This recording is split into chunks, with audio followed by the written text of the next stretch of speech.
परम सम्मानित दर्शकों, आपका स्वागत है।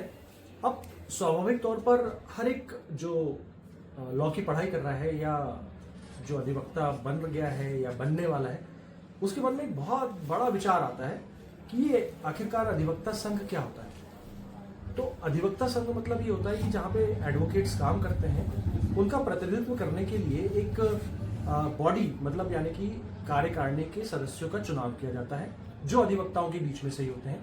और इनका काम होता है कि ये अधिवक्ताओं के बीच में सामंजस्य बनाए, अधिवक्ताओं की समस्याएं जो कार्य रूप में आती हैं उनको जजों के सामने रखें। तो अब मैं आपको छिंदवाड़ा बार संघ के ऐसे लोकप्रिय अधिवक्ता के समक्ष ले चल रहा हूं, जिनकी बातें अगर आप सुन लेंगे ना, तो ये अधिवक्ता का पेशा आपके लिए बहुत आसान हो जाएगा। तो अब मैं अपने कैमरामैन जो मेरे साथ साथी अधिवक्ता है विनय, उनसे कहूंगा कि ये अब इस कैमरे का जो एंगल है उसको वाइड करें और हम दोनों को, जो हमारे अध्यक्ष जी हैं और मुझे, हम दोनों की आवाज आप तक पहुंचाने का प्रयास करें। शिवन, आपका बहुत बहुत स्वागत है।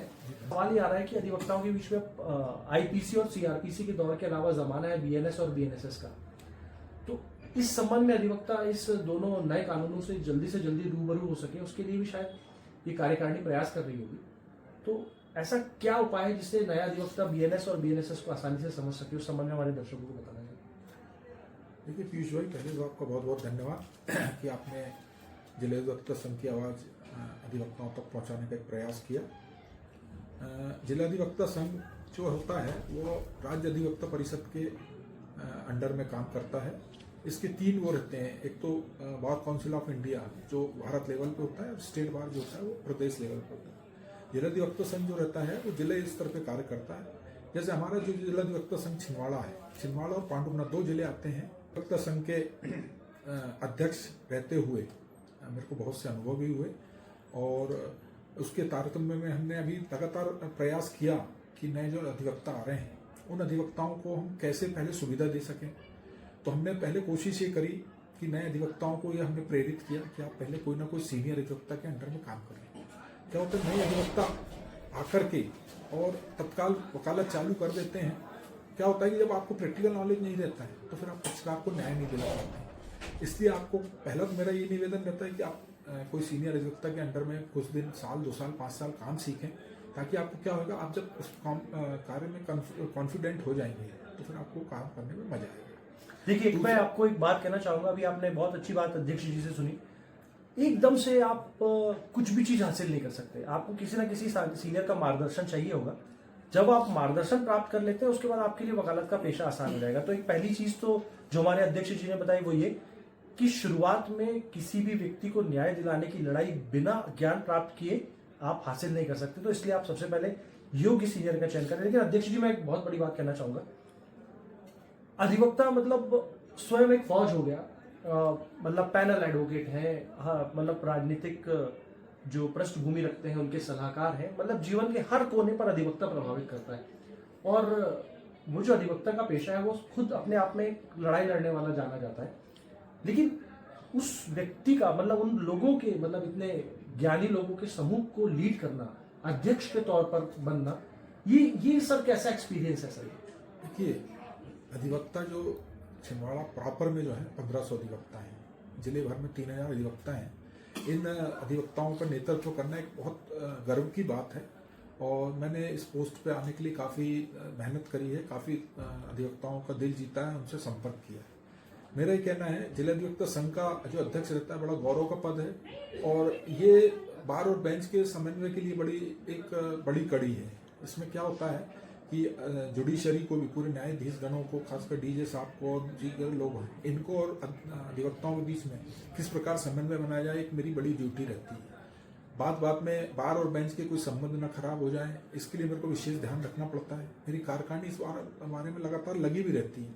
हम कोशिश करते हैं कि हर अधिवक्ताओं का, देखिए अधिवक्ता तो अपने आप में खुद एक बड़ी शक्ति होती है क्योंकि वो दूसरों के केस लड़ता है, मगर जब कार्यकारिणी के माध्यम से हम कोई बात रखते हैं, पूरे 15 अधिवक्ताओं की ताकत दिखती है, तो कोई बात को हम मनाने में फिर सक्षम हो जाते हैं, और फिर आगे जुडिशरी हो चाहे स्टेट बार हो, हमारी बात को भी मानने के लिए बात होती है। इसी प्रकार रेवेन्यू अफसरों को भी हम अपनी यूनिटी के माध्यम से कोई बात को, जो सही बात है, उसको मनाने के लिए हम प्रेशराइज करते हैं और वो मानते हैं। बात ये आती है कि एक व्यक्ति जिसने अभी काला कोट पहना है या जो बिल्कुल भी कोर्ट से रूबरू नहीं हुआ है, वो नहीं जानता तो साहब ऐसे लोगों को जो बिल्कुल जस्ट कोर्ट चले आ रहे हैं या जिनको किसी भी बात का आभास नहीं है कि वो किस पेशे की ओर आगे बढ़ रहे हैं, लेकिन जब वो यहाँ पर आते हैं तो ऐसी क्या उनको ऐसा एटमॉस्फेयर हम उपलब्ध कराते हैं जिससे उनको ये लगता है कि नहीं, ये जिस पेशे को उन्होंने कैरियर के रूप में चुना है ये उनके लिए बहुत आसान हो जाने वाला है। देखिए, सबसे पहले तो मैं जो नए अधिवक्ता लोग आ रहे हैं मैं उनसे रिक्वेस्ट करता हूँ, आगे भी मैंने कई कार्यक्रमों में रिक्वेस्ट करी है, स्टेज के माध्यम से बोला है, जुडिशरी के सामने बोला है कि पहले तो आप सबसे पहले अप टू डेट होके आइए, प्रॉपर ड्रेस पे आइए।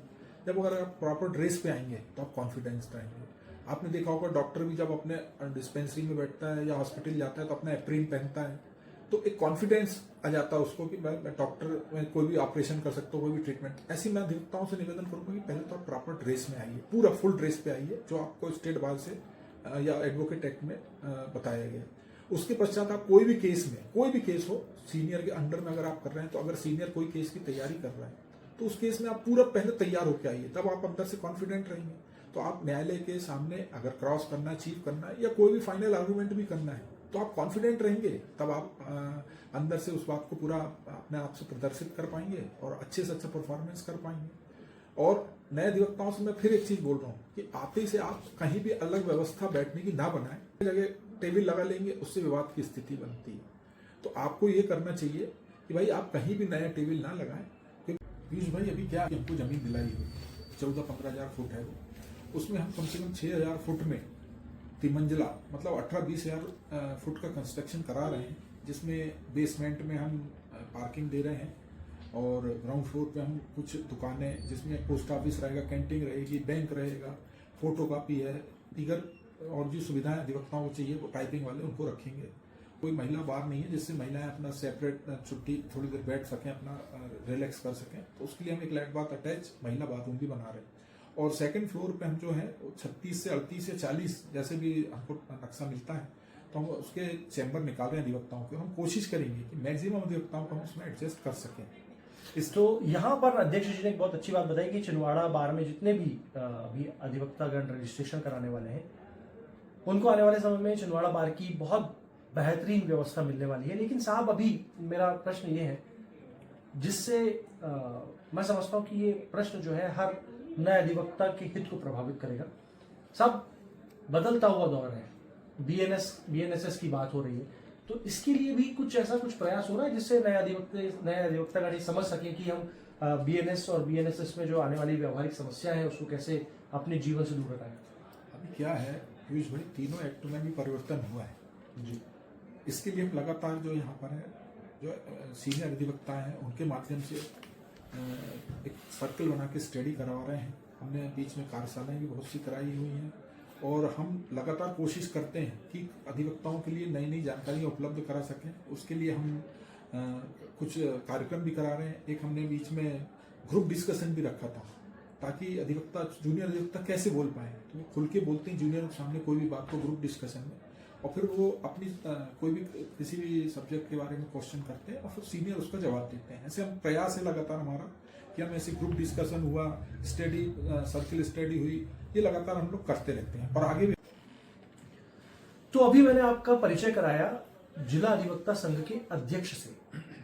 स्वाभाविक तौर पर एक वकील या अधिवक्ता जो होते हैं वो समाज की हर लड़ाई को लड़ने में सक्षम होते हैं और वो जीवन के हर क्षेत्र को प्रभावित करते हैं। ये कोई साधारण बात नहीं हो सकती कि आप एक अध्यक्ष के पद पर अधिवक्ताओं को लीड करें। ये कोई छोटा मोटा पद नहीं है, बल्कि ये हर उस समन्वय का नाम है जिसको आप हर लेवल पे सोच सकते हैं। लेकिन यहाँ पर जिला अधिवक्ता संघ ये सुनिश्चित करता है कि जो हर नया अधिवक्ता है उसके लिए प्रॉपर व्यवस्थाएं हो, वो बदले हुए कानून को भी उसी तरह से समझ सके जिस तरह से आईपीसी और सीआरपीसी को लोग समझा करते थे। जिला अधिवक्ता संघ अपने हर नए अधिवक्ता को पूरे आदर और सम्मान के साथ इस संघ का अपना सम्मानित सदस्य मानता है। तो आशा है आपको मेरे द्वारा दी गई जानकारी पसंद आएगी और हम कोशिश करेंगे कि लगातार आपको हर उस शख्सियत से रूबरू कराएं जो कहीं ना कहीं वकालत के क्षेत्र में हर व्यक्ति के मन और मस्तिष्क को प्रभावित करती है। अंत में मैं यही कहूंगा कि सभी अधिवक्ताओं से निवेदन करूंगा कि जिला अधिवक्ता संघ आपका है, आप निष्पक्ष निडर होकर के हमारे पास आए। आपकी कहीं भी किसी भी क्षेत्र की समस्या रहेगी, हम 24 घंटे आपके साथ खड़े हैं, 365 दिन खड़े हैं, सातों दिन खड़े, आप निश्चिंत रहिए। और जिले अधिवक्ता संघ में मैं सबसे आगे आपके आगे चलूंगा। कोई समस्या रहेगी तो मेरी पूरी कार्यकारिणी आपके साथ रहेगी। आप निष्पक्ष होकर के वकालत करें।